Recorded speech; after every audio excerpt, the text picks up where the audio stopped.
Welcome and happy Wednesday. Is it Wednesday? Yeah, happy Wednesday, everybody.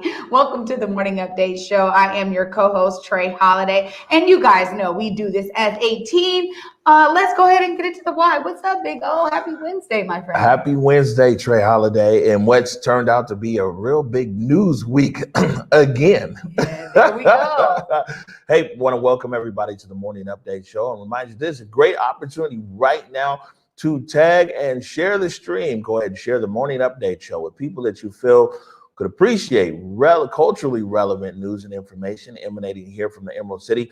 We got a great lineup for you today. We've got King County Director of Elections, Julie Wise. I see that Julie's already back there in the green room, ready to tell us about a program they have over there at King County Elections, trying to get more people involved in the process.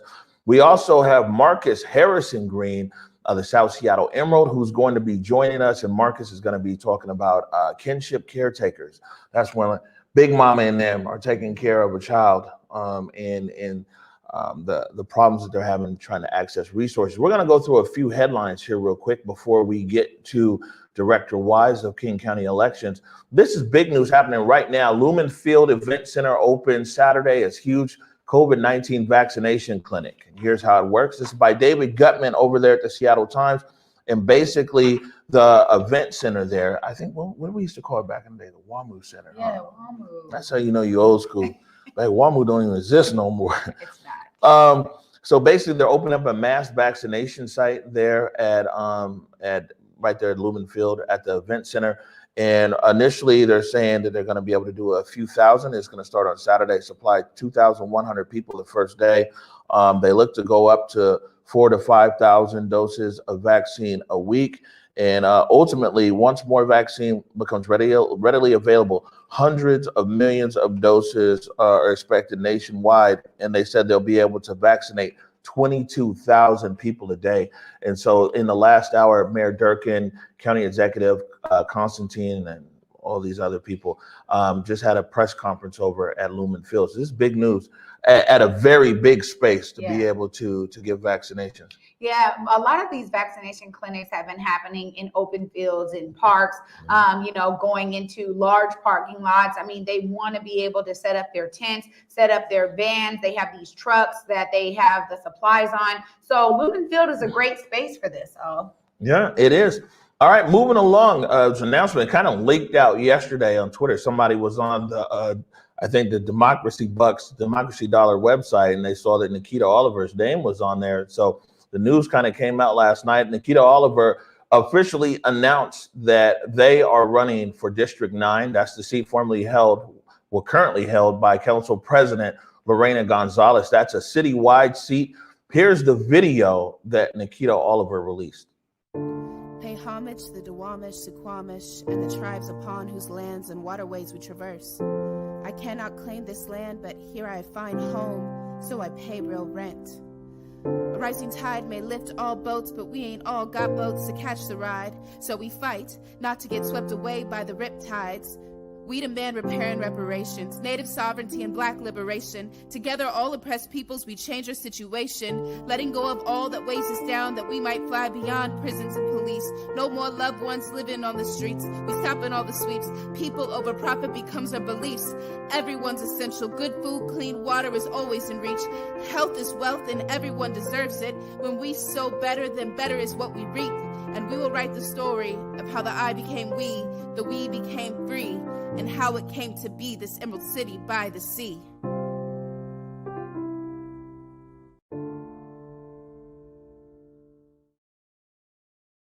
All right, so Nikkita's campaign, they put out a press release this morning when they made the announcement. I didn't see a direct quote from Nikkita. So I reached out to Nikkita Oliver this morning and I asked them why they are running for District 9. And what we got here is I'm running for the Seattle City Council position 9 because tumultuous times need transformational leadership to guide Seattle through a just recovery from COVID-19 and support the ongoing movements for economic justice, climate justice, gender justice, indigenous sovereignty, and Black liberation. And the last part here, which didn't fit on the slide, is I will be humbled to represent the people of Seattle in City Council Position 9. And before I hand it over to you, Nikkita Oliver is actually going to be here in studio on Monday. Oh, that is awesome. I mean, I think, I heard our director and big producer at large, Nikki Barron, say it best. One of the dopest videos out there for folks that are running. And I think as we kept saying, we're going to see, these council seats, these citywide seats opening up. It's a great shout out to somebody who's really connected to a lot of reform transformation initiatives on the ground and been doing work for many years. So, I'm excited that they'll be here on Monday. Tell us how you really feel, Trey. Yeah, it's good stuff. I mean, we talked about a good race, and as people start to put their name in the bid for, either it's mayor or these citywide seats, I think that we do need some real diversity. A few things. One, there's definitely, this is the year, people of color, we talked about it. I need to reach out and see, this might be more people of color, and especially Black people, running for public office here ever. And Nikkita is running against a Black woman, Breonna Thomas, who's also there. D9 works in Gonzalez's office. But I was saying a week ago that some of these citywide races are really going to be the races. I really feel that across the city, people are more willing to take a risk on some of the city council seats. But for mayor, I think people are going to take a very measured. It's going to be real measured as to who they're actually going to vote for. I think that people have more willingness on these citywide seats. So we'll see what happens. I mean, one thing about Nikkita Oliver is, she's very clear in her position. She's an abolitionist. She has some very specific ideas of what she believes in and everything else, which also means that there's no ambiguity as well. So, but it'll be interesting. We have Nikkita Oliver here on Monday. We're going to have a discussion. We'll probably take the majority of the show. Just like all other candidates that have been running for mayor and city council, the majority of them have made their way here through the Morning Update show. And if you haven't made your way here and you're running for a city office, you're more than welcome here on the Morning Update show. Real quick, something that came out yesterday at the city council meeting. This is where HSD, Human Services Department, made their presentation to the city council on that $10 million that was in proviso from last year. Talked about how Human Services would take that $10 million and be able to provide services, public services. And so they did a presentation yesterday, and we're going to talk more about that tomorrow with Kevin Schofield. Chief Diaz also made a presentation talking about the current state of policing. But Deputy Mayor Tiffany Washington had some real interesting comments that caught a lot of people's ears yesterday. This is just the audio. The Deputy Mayor's camera wasn't on when she made these comments, but I want to play this. My older brother, Michael, spent most of his life in prison. I remember watching him on multiple occasions being thrown down by the police, crying and asking for help. This early introduction to police caused me to grow up with a negative image of who they are and how they treat people. Unfortunately, my brother was shot and died at Harborview Hospital over 10 years ago. Sorry.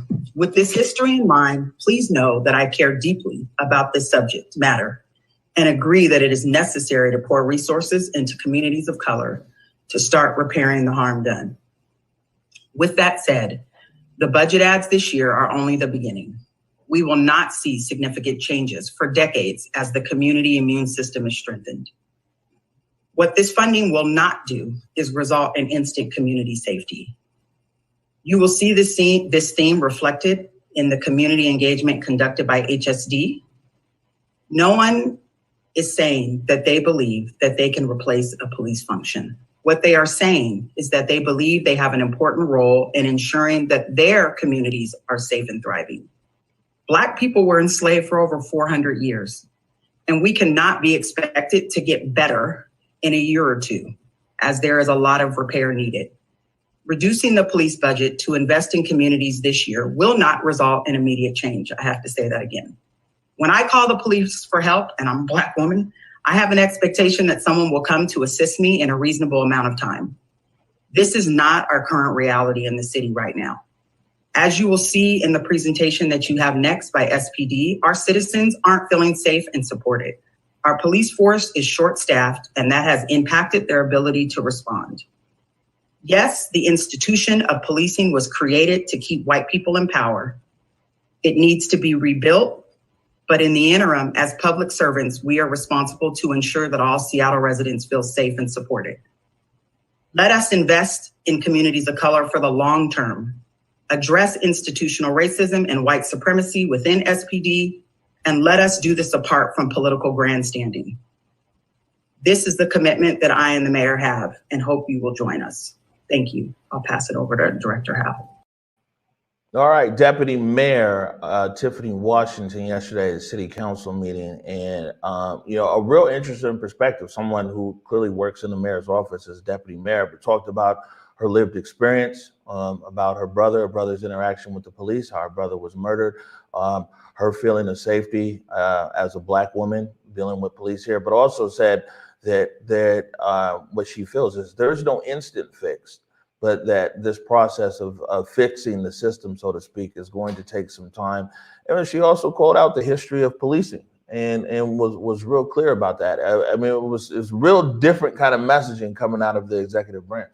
Yeah, and this is another reason why I think diversity is so key at these levels, because Tiffany was able to bring in her lived experience, and oftentimes having a wide range of folks who come from different perspectives is what really brings some real breadth, I think, and width to the city council and the ways that they approach certain things. And I'm glad that Tiffany was able to express, herself, her perspective, her opinions even on this, and also seeing that, the mayor is in agreement with, hey, this needs to be a long-standing ways of dealing with this. It's not an instant fix. Many people have been saying that kind of same stuff on the ground. So I love hearing her be able to say that from, the level that she sits at. Yeah. All right. So we're getting ready to take a break right now. When we come back, up next, we have Julie Wise, Director of King County Elections, talking about all the good stuff that's going on there. You are watching the Morning Update Show. I did it for the city. I did it for the love. I did it for the people. I did it for us. Back on this rap-ish, I ain't even broke a sweat, homie, this practice. Pondering my next move, staring at my track list, hope I ain't miss my window. Praying like a Baptist, Seattle's own, tired of this Game of Thrones. They made a list of the best rappers, and guess who wasn't on? While the disrespect continues, I'm steady packing these venues.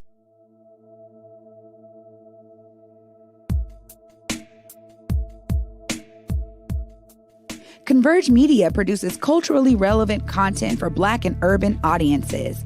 Our coverage is raw, transparent, and objective, praised by community leaders, government officials, and residents. Support Converge Media today via Venmo, Cash App, or PayPal at Converge Media.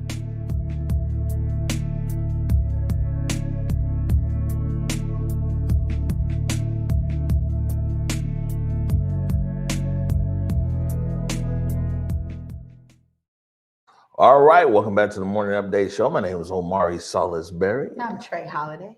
Bay Holiday. Hey. It's on and popping. You're always so coordinated. They always give so much love in the comments too. I think that my wardrobe is just so predictable. You know what it is. You always come out here looking good. All right, so King County elections. People really like King County elections. I mean, they're thorough. They stay on top of it. I had an opportunity last year before the elections to talk to Julie Wise twice. Once about the election process, and the other one was about the safety of the lock boxes and everything else. And I see that they have a new initiative there. They're talking about want to run for office but don't know where to start. They got this voter education fund. Nikki, can you please bring in Julie Wise? Good morning, Director Wise. Hi. Good morning. How are you today? I'm doing great. How about you both? Fantastic, Doing fantastic. Well. So tell us all about it. What's going on down there at King County Elections? I'm thrilled that we're once again going to offer candidate workshops. These are really about demystifying running for office. I've run for office, and I know it can be a little bit scary, right? And so what we're trying to do here is really break down the process, that technical process of running for office, We're going to do this with the Washington State Public Disclosure Commission, so we can answer all those questions about finance, about timelines, what you need to fill out, and when. We really want to see people running for office, and we don't want there to be a barrier of a lack of information around the technical aspects of running. So we're going to do virtual this year for obvious reasons through March and April to provide all the information, answer any questions. This is really for anyone in the public, anyone interested in running for office, working on a campaign, certain that they're going to run for office. Everyone's welcome to these events. Right. And what kind of response, like what prompted this? Are you guys finding that you feel that there's not enough people running for office, or there's not enough informed people, or a barrier to run into office is because people don't have the proper information? We know, I hear it each election, that one of the key reasons why people don't vote in local elections is because they don't see candidates on the ballots that look like them or represent their community. So at King County elections, we recognize the disgraceful history of voter suppression that continues to disproportionately affect Black, Indigenous, people of color communities. And so not only do we want to encourage communities of color to vote, but we want to encourage communities of color to run, because giving everyone a vote and a voice is really fundamental and cornerstone to our democracy. So, we really want to help provide that information. I know that it can be a little daunting. It can be a little bit scary to run for office. And so we're here to support individuals that are interested in running for office. These workshops are a great place to start. Again, we're going to have several of them through March and April, because starting May 17th, that is candidate filing, where we have over 330 offices that are open for election this year. So we're encouraging people to come by to those, be able to have their questions answered. And of course, we've got a whole host of materials and information on our website as well. Well, this is really a great way to engage the public in, creating more and more diverse candidates. My question to you are these workshops comprehensive? So does a person have to come to one? Is it a series of workshops they need to attend in order to get all the information? How does it actually play out for the person who wants to join or participate? Fabulous question. You just need to come to one. So it's just going to be, each one is going to be the exact same material, again, where we're going to walk through the timeline, the important critical deadlines that are legally required to meet to be able to run for office. So you only need to go to one of them. We're going to host 4 of them through March and April. And then we're going to put those videos up onto our website and on our social media as well, so that if you're not able to attend, you can still watch the video and get all that information. And if you can't attend one of them virtually, we are always here to answer any questions. You can simply call 296-VOTE, VOTE, and we are here to answer your questions. Again, we've got a lot of materials on our website, but we're here to help people, encourage people to, get the courage to run for office. We really want to see, this is the great year to do it, right? Our odd year here in Washington State is those local races. We're talking about school board members, fire commissioners, city council, mayor. This is a really great opportunity, if you've been interested in running for office, to do it. Right. And you spoke about voter suppression. And it's good to hear you acknowledge that because it's a real thing. We talked about yesterday, 33 states across the country are actually looking to make voting more difficult. Although the last election was deemed free and fair by the administration at that time. Can you talk about some of the things that King County does to ensure that people are able to vote, like basically the opposite of suppression? What's going on here in King County? I'm really proud of the work that we've been doing here in King County. When I first got elected, we only had 10 ballot drop boxes. We now have 73 ballot drop boxes across King County. We have prepaid postage, so you can return your ballot either method without having to worry about a stamp. We're providing more election materials in different languages for voters. we're also doing something that's really near and dear to my heart, and that is investing in our community groups to do voter education and outreach. We have the first of its kind in the country, where we have a philanthropic government community organization partnership to reach out into our communities, the most underserved communities here in King County, to encourage people to get registered, to vote, and to be running for office. I don't think it's a mistake that, or a coincidence, that you see some of the highest voter turnout in the entire country right here in King County. With 87% of our voters turn out in the presidential election. We saw youth turn out in record numbers, 8% points higher than we've ever seen them before. So I think what you see is when you remove barriers, you increase access to elections. It doesn't mean that the election isn't secure and it's not accurate. It is all of those things. But I truly fundamentally believe that our democracy is at its finest when all voices are heard. So let's not overcomplicate it. Let's not put up barriers and only have one drop box per huge counties across this country. We need to make sure that everyone has access to the ballot box. And I mean that figuratively and literally, right? And so we need to be doing those efforts. I think you see that in Washington state. I think that's why we have some of the highest voter turnout. So does many vote by mail states, right? Also not a coincidence. Show up where the voter's at, where the voter wants. I believe that every one of us have the right to have our ballot wherever we want. We did, of course, vote by mail, but we also had vote centers, huge event center locations across King County to help serve our voters. And we saw 14,000 voters show up at those locations as well. So again, it's about removing barriers, working with our community. The Voter Education Fund, I got to go back there for just a second. I got to just put a call out here that we are currently accepting applications for that program. We have $950,000 to invest back into our community-based organizations to help get out the vote. So please apply, share it with community organizations that you think might be interested. And again, never hesitate to reach out to King County Elections if you have any questions about anything. Julie, I just love your enthusiasm, and it's clear that, you're doing a role that, is so suited for you. And honestly, I'm wondering now, because as we talk about other states in this nation that really probably could take a lesson from how King County Elections has been doing this and really increasing voter registration and getting people out there to vote. Do you think there's a way to be able to share this with other states, or is everybody very specific about their county? I just have a question about that, because it seems like you guys got a really great recipe over there, and I'm wondering how it could be replicated in other counties and other states. Well, thank you. I take that as a huge compliment. I am a passionate election geek. I've been doing this work for 20 years, and we are trying to get out the word and that message, right? That the work that we're doing here is so vital and so important. So, I'm constantly sort of uplifting the work that the amazing team here at King County Elections, amazing partners like you all, are doing to get out the vote.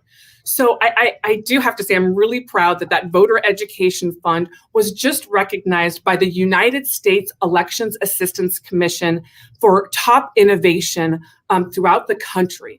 So, we do get recognition for the work that we're doing here. People are taking note of the work that we're doing here. And I'd say in a large part, there are election administrators like myself across the country that want their jurisdiction to go vote by mail. It's really it's the legislators and it's the sort of the politics that get around why some would be interested in not having all voices heard. I think we're seeing in this administration, I think we're going to continue to see where someone like Amber McReynolds, right, from Denver, Colorado, is now on the United States Postal Task Force. This is someone who's run vote by mail elections and knows how important it is. I think we're going to see more and more around, I hope, national rules and laws about how we're going to administer elections and what we're not going to do, right? By having limited ballot drop boxes or purging voters from the rolls. I really hope that I can continue to do this work here, prove and show that you can run secure and accurate and accessible elections all at the same time. And I'm going to continue to fight to get that word out, but we are getting recognized. And before COVID, we had so many jurisdictions coming right here to King County Elections to look at the facility, see what we're doing here, and learn from us. And we saw several states that came here, learned from us, go and do vote by mail. You know, we've seen Utah, Colorado, Alaska, Hawaii, California that are following suit. So I think and I hope that we just see more and more spread of accessible elections in this country. Wow. All right, King County Elections Director Julie Wise. We've put the link in the comments so people can go through the comments and they can click onto that.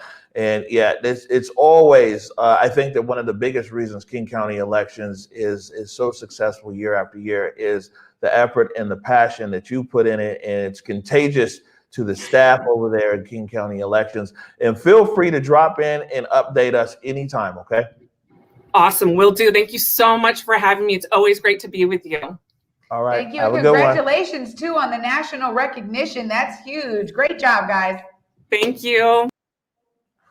All right, Julie. Man, she's always lit, for lack of a better term. Man, every time I talk to Director Wise, she's like all the way turned up. You know what? And passionate about elections. You know, when you're bringing that kind of passion into the job, especially when you care about the voters of your district, you know, clearly King County is better off for all of that passion. Yeah, and King County and elections, I mean, you heard the director. They're literally putting the money where their mouth is, trying to get more people engaged in the process. We're going to take a break here. When we come back, we have Marcus Harrison Green. You hear that, Marcus? He said all three names of the South Seattle Emerald. Marcus is going to be talking about Kinship Caregivers. You're watching the Morning Update Show. I did it for the city. I did it for the love. I did it for the people. I did it for us. Back on this rap-ish, I ain't even broke a sweat, homie, this practice. Pondering my next move, staring at my track list, hope I ain't miss my window. Praying like a Baptist, Seattle's own, tired of this Game of Thrones. They made a list of the best rappers and guess who wasn't on? While the disrespect continues, I'm steady packing these venues.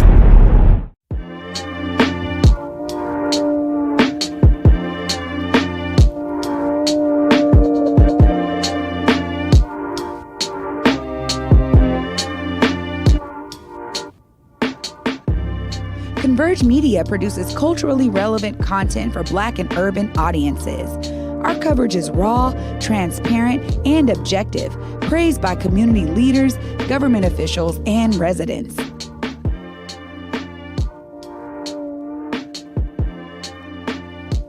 Support Converge Media today via Venmo, Cash App, or PayPal at Converge Media.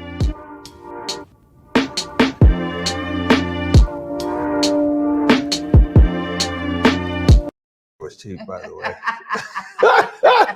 Welcome back to the Morning Update Show. Before we move forward, I want to take this opportunity to say thank you. Thank you very much to all you guys who support Converge Media. You literally keep us on the air. Big shout out to the $5 Army. We see you. If you feel so inclined, you can visit whereweconverge.org/donate. Trey Holiday, I was on the Seattle Times the other day, minding my business as usual, and I saw Marcus Harrison Green. It says they're raising grandkids with little help, and during a pandemic, can't we lend them a hand? And so reached out to Marcus. Marcus actually, you know, he does an audio, right? He's like Audible or something. You can actually hear all of his calls as well. Dope. Yeah, it's all good. So we got Marcus Harrison Green joining us now. Please bring in Marcus. Man. Hey. Trey, oh, good to see you all. I'm coming live from the Green Apple Chapel. You know, much love for you all. I'm in my palatial estate, my palatial basement from Skyway. Much love to both of you. It's been a minute. I know, miss you, brother. Glad you could be joining us today. It's good. It's good to see you, Marcus. You know, I mean, the natural light is working for you too. I mean, I tried, man. I gotta get that, you know, that the darkness sizzling, as they say. It's sizzling today. So there's a lot of melanin on the screen right now. it's rich. It's rich melanin. So yeah. There it is. All right. So Marcus, you wrote this column, and it got it was very widely amplified right there in the Seattle Times. And so it's a great platform for people to actually understand what's going on. So Kinship Caregivers, tell us all about it and tell us what the issues are. Yeah, man. So kinship caregivers is basically the sociological term for grandmothers or other relatives who are raising their grandchildren. And the reason that they're raising their grandchildren is because the biological parent is, not in the picture. Majority of the time, it's because either that the biological parent is on drugs or something of that nature, and so the grandparent has had to step in. There are over 2.7 million. Officially, the official count is of kinship caregivers in the United States. In the state of Washington, there's at least 51,000. Though they think that's an undercount. It could be as many as 70 or 80,000 people grandparents who are actually raising their grandkids. The reason that we don't know that is because a lot of them don't want anything to do with their child welfare system here. In the state, a lot of them feel that, historically, as we know, Child Protective Services has been a destroyer of Black families. I'll give you an example. There was one kinship caregiver. She was a grandmother who was raising her grandchild. The grandchild she had raised her grandchild from essentially a birth to 12 years old. At 12 years old, she was like, I need some additional finances, and in order to get additional finances, she went into the foster care system. So she became a foster care parent. Literally 6 months after becoming a foster care parent, there was an incident where the grandmother, gave a spanking to her grandchild. Child Protective Services came in, took away the child from the grandmother.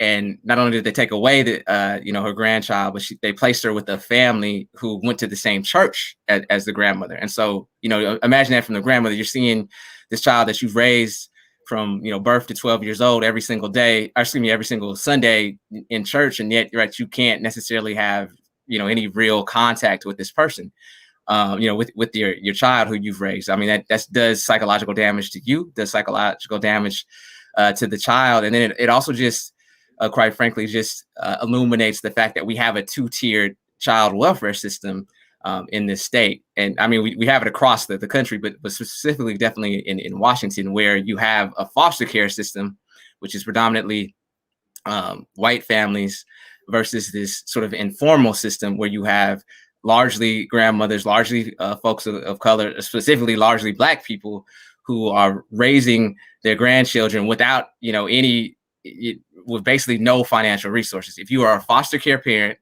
for 2 children, you can expect to get at least $1,600 a month to raise those 2 children. Now, if you are a kinship caregiver, meaning you are not licensed with the foster care system, you're just a grandmother who is just, raising your grandchildren on your own, the most that you'd be able to get for those 2 children is $459 a month to raise 2 children. It's like a kinship caregiver told me, my kids can eat that in a week. And yet you expect me to raise 2 children off of that? Trey, I know you're a proud parent. I know you're a proud parent. Hell, I got a pending paternity test. There ain't no way that we could, raise 2 children off of $459. That's just ridiculous. And so, this is something that's been going on for forever. There is some newfound awareness around, support for kinship caregivers.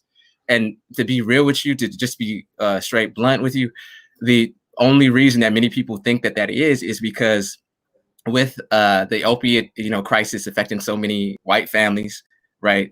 You have more white people who are needing to grandmothers and so forth, and grandparents who are raising grandchildren. And so now it's become this child care crisis, right? How many times, though, like I was talking to LaShawna Pittman, wonderful professor at the University of Washington, who studies grandparents who raise their grandchildren. It's like she was saying, when it was the 80s and 90s and the crack epidemic had really hurt the Black community, and it was creating all these kinship caregivers, all these grandmothers who were raising their grandkids, did they get any sympathy? Right? They were called, their kids were called crack babies. Whereas like now, we have this asymmetrical compassion, right? We don't call white kids who are raised by their grandchildren, in increasing numbers, we don't call those oxytots, right? And nor should we. But at the very least, it's like, why now are we getting, why now is there this compassion for children and families who are, grandparents who are raising their grandchildren when, this has been going on in the Black community, since time immemorial almost. Yeah, I mean, Marcus, you really make some great points there. And I think one of the things that I really appreciated about the article you wrote, thanks for going so in depth and also bringing a real touch of anecdotal, the storytelling, that personal narrative is so important for folks to understand this. I personally watched my grandmother raise two different sets of children, and it was because of, their parents were around, but not enough for them to actually raise their children. And so my grandmother did this. She was definitely a kinship care person and did that two separate times with different children, her different children, sets of children. So I really come from this and being raised in the same household as my grandmother, my cousins. And then when she was doing the other two kids, she came into our household. And my mom was taking care kind of her mom as she was taking care of these two. So there's a lot of different nuance that oftentimes is not captured. And one of the things I really want to ask you is through your research, because you mentioned the spanking there, and that is just a horrific story. But oftentimes they don't understand we have culturally relevant ways that we bring into our child care, that we bring into our nurturing, that oftentimes is looked at by the government officials or CPS as abuse or things like that, when really we didn't do timeouts necessarily. I got my butt spanked. That was just what it was. So I wonder if this new legislation is taking some of that cultural responsive approach into play here. Yeah, well, as somebody who stayed getting their ass whooped by my parents, I thank you for bringing that up. That's actually one of the things that I brought up with Frank Ardway. He is the chief of staff for the Department of Children, Youth, and Families, and it's the newest department in Washington State, which is tasked essentially with the welfare of children in the state. And so he said that what they've been trying to do now is they're realizing that, when they used to sort of gauge, whether a child should be with a family and including a relative, they were bringing very much, this sort of white middle class suburban standards to how they would, would sort of, gauge whether a child should have been with, a child should have properly been, placed with the family. When I was talking to Ollie Reeves, for instance, she was the kinship caregiver who I featured in the story. She's 76 years old. She's raising two grandkids, Montre, who's 14, Destiny, who's 10. She originally, because she knew she needed the money, right, in terms of raising them. So she wanted to go into the foster care system. She said that initially when she went in there, they were nitpicking her home. They were nitpicking, the fact that it was, quote unquote, too small. They were, going through her drawers, going through everything. She just had this horrible experience to the fact where she was like, F this, I'm going to go along. I'm going to go alone. And if I have to work 3 jobs and have to deplete my savings, I would rather do that than have, this state apparatus here in the child welfare system, essentially, have full oversight over my household and be able to take away my children whenever they did, because one, they just do not understand me, right? They do not understand my culture. They do not understand how we raise our children. They do not understand the nuances and complexities of humanity, right? I mean, they don't treat me like a human being. And I can't tell you, like, she's not the only one. There's so many other folks who have said, I'm just going to go it alone. I don't want to deal with the state whatsoever, and even though they need the money, I'll tell you another anecdote that I didn't put into the story because I didn't have just because of my word count. But there was a grandmother who was, very staunchly Catholic, right? And so, very against abortion. And her 15-year-old ended up getting pregnant. The 15-year-old, the granddaughter who she was raising, ended up getting pregnant by a 22-year-old. Now, she ended up having to have, take the 15-year-old to have an abortion. And it was just a purely, and whether you pro-choice, pro-life, it's the fact that you had to make that decision as an economic decision because you're not supported by, by the state that is supposed to, be all about child welfare. I mean, that just says a lot about how we treat children and how we, again, have this sort of dual system that essentially privileges some people who want to have, who are comfortable with state oversight. And let's be honest with you. I mean, again, the numbers bear out. It's disproportionately white people who are okay with that versus folks of color and Black people who, they've had horrible experiences with the state coming into their households. And so they go ahead and bypass that. I think it also goes to such a deeper issue, and we talk about this oftentimes in terms of the police or maybe elected officials, but trust essentially in the Black community with regard to any form almost of government has just been eroded. And again, it's like you can't put a Band-Aid on something and think that that's going to suffice. Ultimately, there needs to be a real direct way of folks being able to recognize and respect and appreciate the diverse cultures that really make up America. So I think that you're absolutely right here, Marcus, to say that, when we see a lot of these lifting of certain things, now it's white grandmothers and grandfathers taking care of their grandbabies due to the opioid crisis. Same thing that we were saying last week around the drug, these new drug liftings, where you're not going to be held responsible necessarily if you're just in possession. But I think that it's clear to point those things out. What can people do at this point to try to support these new legislative measures that are going to bring real respect and authority toward these kinship relationships that, many Black grandmothers and grandfathers really see themselves in? Well, the immediate thing people can do is support Senate Bill 5151. It just recently passed the Senate. It's now in the House to be voted on. There will be a public hearing on it on March 11th. So I believe that's Thursday, tomorrow, as a matter of fact. So that people can voice their approval of it. Essentially, what 5151 does, it creates a child-only foster license for a kinship caregiver. So let's say that in the case of somebody like Ollie Reeves, who is raising her 2 grandchildren, she would get a license that essentially licensed her to be a foster parent officially for just those 2 children. So unlike other foster parents, she wouldn't have to open up her house to other kids. She would just specifically, have those 2.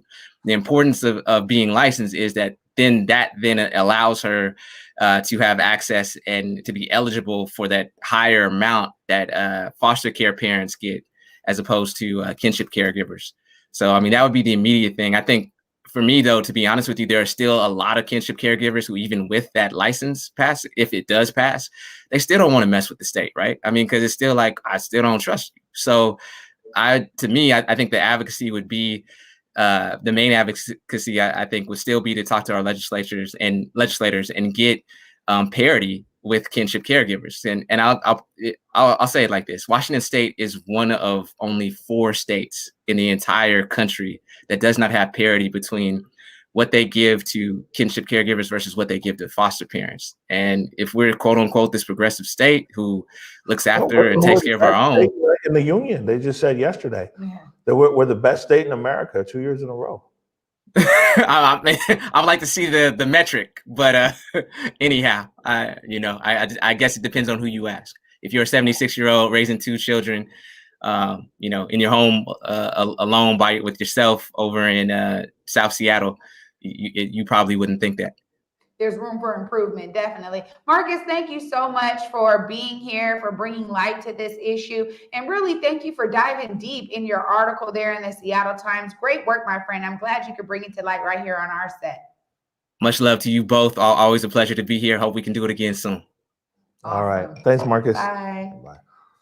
Wow. I mean, that's a lot. And we know a lot of people on our blocks, man. I know we grew up with folks that, hey, it was their grandmama raising them. And you may not have known. You may have thought that was their mom the whole time, just like maybe they had an older mom. But we grew up with a lot of people being raised by their grandparents. Yeah. I mean, these are these things where it's like you're glad that it's happening. But, when we needed help, no one was listening. And I mean, he hit it right on the head. Back in the day, it was like, oh, there's some crack babies you're over there raising.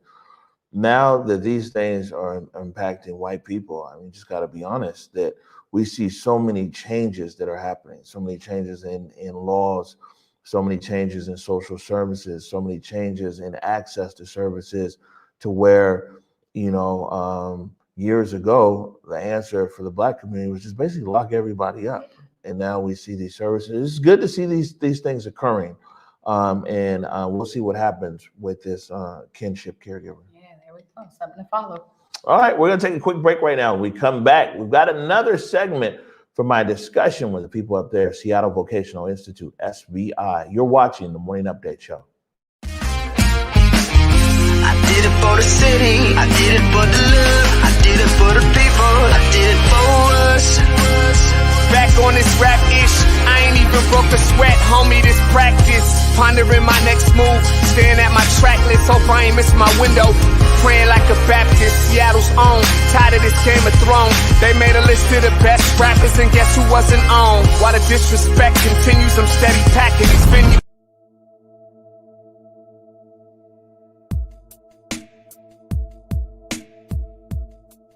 Converge Media produces culturally relevant content for Black and urban audiences. Our coverage is raw, transparent, and objective, praised by community leaders, government officials, and residents. Support Converge Media today via Venmo, Cash App, or PayPal at Converge Media.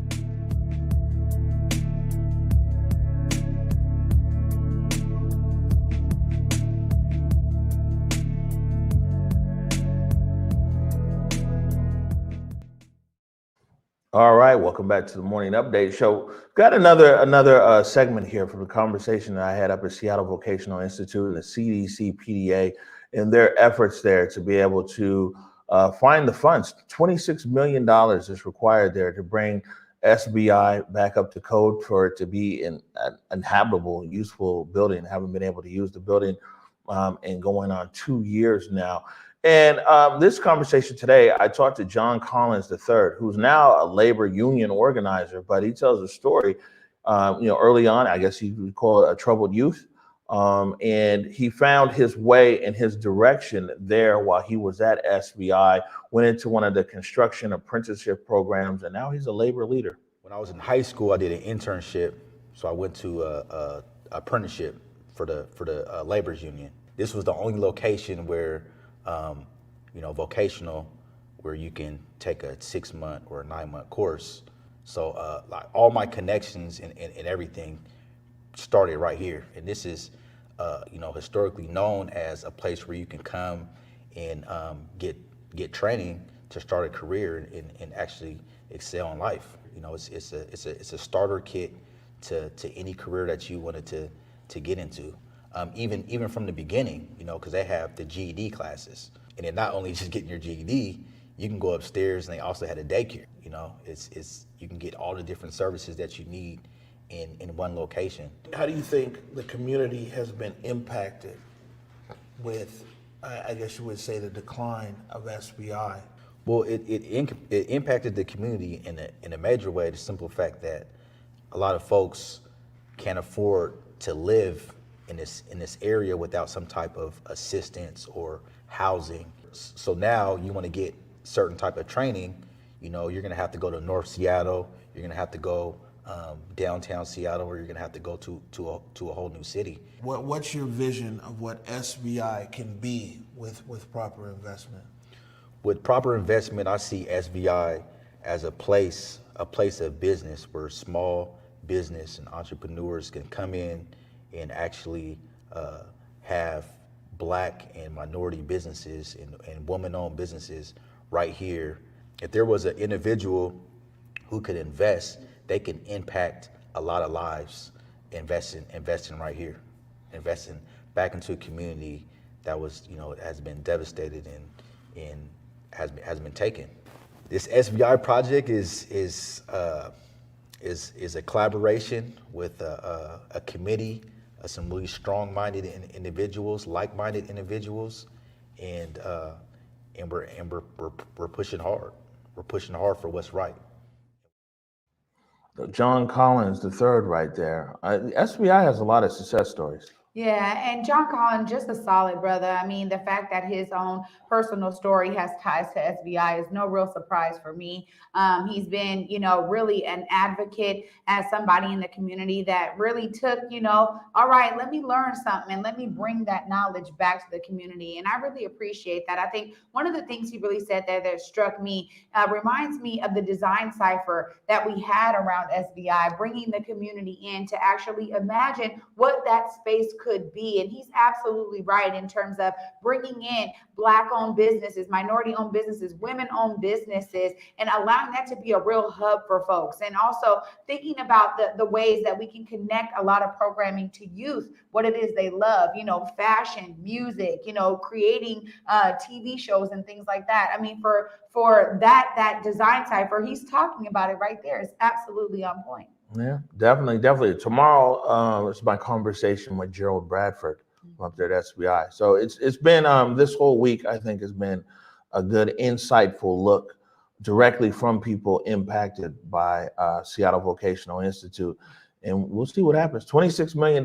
It's a heavy lift, but these guys are committed to try to find that money. That's right. And he's right, too. Look, if you're just a private investor who's like, man, I am ready to make sure that my investment is going to have a major impact in the community, SBI is a great place to start.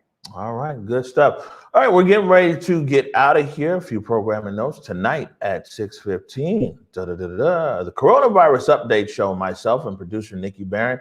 We already see that at the top of the hour here, some really big news, what's going on over there at Lumen Field with them going to make that a vaccination center. I mean, guys are trying to hurry up and get this vaccine out. Have you made a decision yet? Yeah.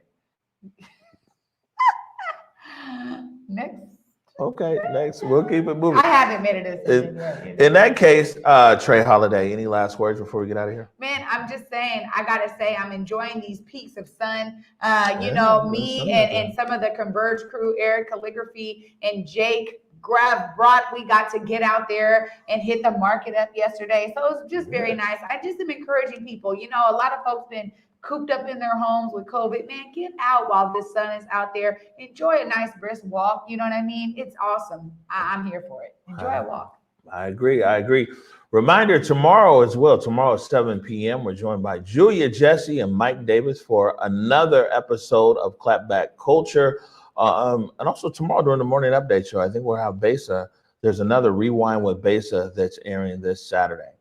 I think that's about it. So I will remind you to please go forward in your purpose, go forward in your humanity. And until tomorrow at 11 a.m., peace. Lift every voice and sing till earth in heaven ring with the harmonies of liberty.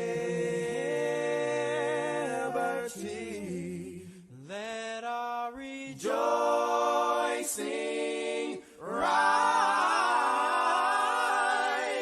as the listening skies. Let it resound loud as the rolling sea.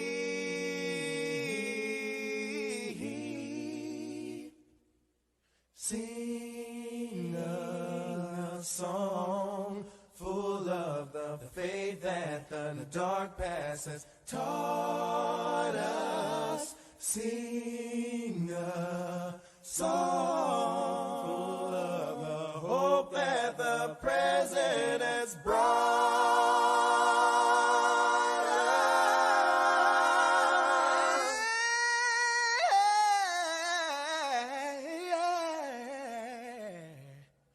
Facing the rising sun.